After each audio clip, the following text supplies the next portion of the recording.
Hi, hello, welcome back to my channel, Govind English Teacher. Today, a great personality is with us. He is none other than JVL Narsirosa, sir, a retired teacher, an eminent speaker, an excellent communicator, a trainer. No need to introduction, sir. Actually, today we are going to discuss. Sorry for mistake.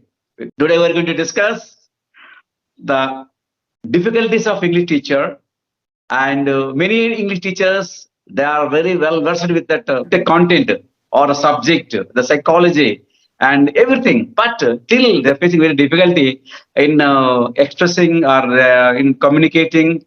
And please share your experience, sir, because many teachers are there, and your experience will enhance and make them to experts in their profession. So please give some suggestions or the tips or tricks, whatever it may be. Please share your experience regarding English communication, English language. Yes, sir. First of all, I would like to thank you for inviting me for the fourth or fifth time for this interview. Actually, all of us, including English teachers, are human beings.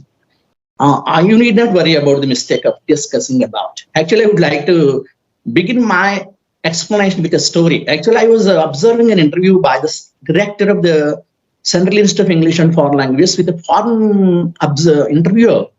The director was all the time saying that yesterday we were discussing about something and something else.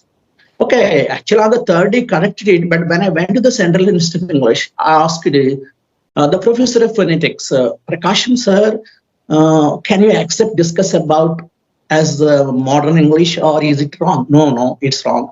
Whenever you have a doubt, you should refer to the dictionary, and only dictionary tells. Even the greatest person may make mistakes. So you need not worry about the mistakes. All of us make mistakes. So it is a sign of learning. Even an expert makes mistakes, because even native speakers make a number of mistakes. Okay, leave it at that. And your question is why our government teachers are not speaking good English. Now I would like to talk about linguistic efficiency is different from communicational competency. I feel that most of our English teachers may have linguistic ability or capability, but they lack communicational competency, because once they get a government job, they become jaded or they become relaxed. That's why they are not putting much efforts to improve their communicational competence. They think that completing the syllabus or covering the syllabus and conducting the exams and also putting them in the app or putting them in the registers is enough. But they don't try to improve their communicational competence. Actually, they have plenty of opportunities in the classroom, because it is not enough they teach their lessons formally or they use formal English. They learn a lot of grammar. They might have a lot of vocabulary.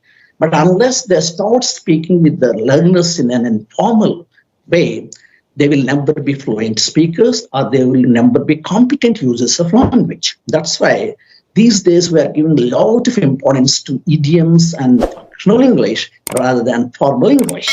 Most of our English speakers have the ability, but their English sounds rather formal or bookish. Unless they communicate in a relaxed manner, in an informal manner, they will never be fluent speakers. For example, we are creating a number of groups with English teachers, but whenever we post something, they don't even comment. They'll simply read it, and we don't know whether they liked our video, whether they liked our posting, or whether I liked our post. That means they are not at all expressive. That's the problem with English teachers. So I simply advise all English teachers working in government schools to improve their communicational competency in participating in communicational English or talking a number of times to their students informally and participate in other competitions or other interactions outside the classroom. Unless they come out of the classroom mold or classroom, they will never be the competent speakers or users of English. I have been repeatedly saying that English or any language is primarily spoken. Unless you have competence in informal English, we are not talking of the formal English. For example, you may learn a lot of grammar. You may teach in a school or in a college, even in a competitive college, but it's not enough unless you use it in an informal context, in a lively manner. That's what I want from our government. Is I spoke to many English teachers in the convents and private schools. They are very good at communicational competency or informal English. But you may ask why they are not getting selected to the governments. Yes. The paradox is that our government teachers have a lot of general knowledge. They don't know a lot of current affairs. They have formal English, but they don't know. They don't try to improve their communicational competency. But the private teachers have a lot of fluency in English. They have the ability to communicate well, but they are weak in general and current affairs. In this way, they have to exchange the our English teachers need to improve a bit their communicational competency. So thank you, sir. Thank you for your great the explanation for the question. So what are the general things speaking? What are the general obstacles are making them to stop and break and shake towards English language, sir? So how they overcome, what the teacher has to do. So that's my question, sir. Because whatever you told, the teachers know very well. But still, why they are not focusing on that and what they have to do to overcome this hesitation while talking in English language with others? Yes. Definitely, this is our environment is one problem, and their inhibition is another problem. The main problem is their inhibition, but it's not their ability or capability. I'm not doubting their ability or capability because they are all well qualified and they are well trained and they are teaching in schools, and that also they are teaching in schools from 9 a.m. to 4 p.m. So they have opportunities, they have the ability. And the problem is they lack intrinsic motivation. I think you know that their motivations are two types. Even if you motivate them extrinsically, unless they are intrinsically motivated, they will never try to be good speakers or good users of English. So how can they get intrinsic motivation? Of course, teachers like you and me have to motivate them extrinsically. They should be probed into the English language, and once they start tasting the greatness or the taste of the English language, they will continue to become fluent and they continue to become efficient. They start using the language back.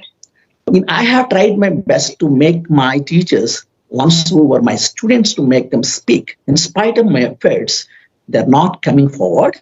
Only a few teachers who are coming forward are becoming state resource persons, and also their model officers, textbook writers, this and that. In a state consistent mass, even 6,000 or 7,000 English teachers, only 200, 300 English teachers are coming good, and they are doing all these things. So I'm not satisfied this with performance. Like in central schools and other Navodaya schools, all our English teachers must be fluent and efficient in English. They must use conversational English. They must use it in the classroom. They must be creators of English language. The problem with our government teachers is still they depend on guides for their teaching notes, or they depend on others for teaching notes. They don't prepare the learning material, and also they don't listen to the videos. They don't try to improve their competency. They don't attend the orientation programs. They don't try to do anything. They say flimsy stories that they're tired because of the apps, because of a lot of load given by the government, this and that. But actually, you are still working. You are doing a lot of things. You are making videos, you are interviewing you are participating in other groups. You are writing poetry. How is it possible? Once you have that interest, you can do anything. That means the main problem is the inhibition or the lack of interest among the teachers, but nothing else. Yes, sir. Because there should be, I think, internal motivation is important. They have to develop the internal motivation so that they will catch and reach the fluency. And I hope that. And also, there should be, I think, language fluency can be developed only by subconscious mind, actually. Because when they develop the subconscious mind regarding English language, automatically they will learn and they will enhance their fluency. I think that's actually, I have seen somewhere else. Okay, sir. Thank you, sir. Thank you for your great and inspiring Yes. words regarding communication skills, and you have motivated, mobilized, influenced, interacted in a good way, a great manner. Thank you, sir. Thank you for coming my live session and giving a great inspiration to our English community, and also thank you for your sparing, and thank you for your time and making aware of everything. Thank you, sir. I would like to conclude by saying that I worked with two English native speakers from London for 3 months. Actually, I was never afraid of teaching English with them. Actually, I found that they were not good at grammar, but they were good at communicational competency. That's whenever I asked them to teach grammar, they skipped the topic and they said that they could only teach some activities or they could teach something else, but never try to grammar. So, in spite of their nativity, they are not good at grammar. Those are of our English teachers who know a lot of grammar, not so fluent. So I asked them, how can you say that we think in English? They say that if you dream in English, we can say that you think in English. So if you think too much in English, a day comes when you are dreaming in English. Sometimes you may speak in dreams also. That happens. So you should go to that level.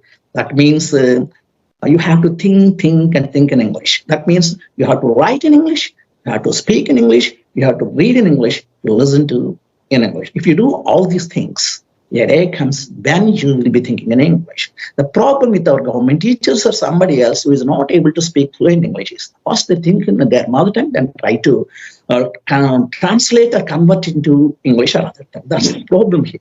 Persons like you and me, for example, when you speak in Telugu, we think in Telugu, and when you speak in English, we think in English. So it is possible even in for the 14 languages. For example, Dr. Ambedkar and others spoke and think in 14 languages. It is not impossible. Our brain has the capacity. It's not difficult for anybody to become a true bilingual.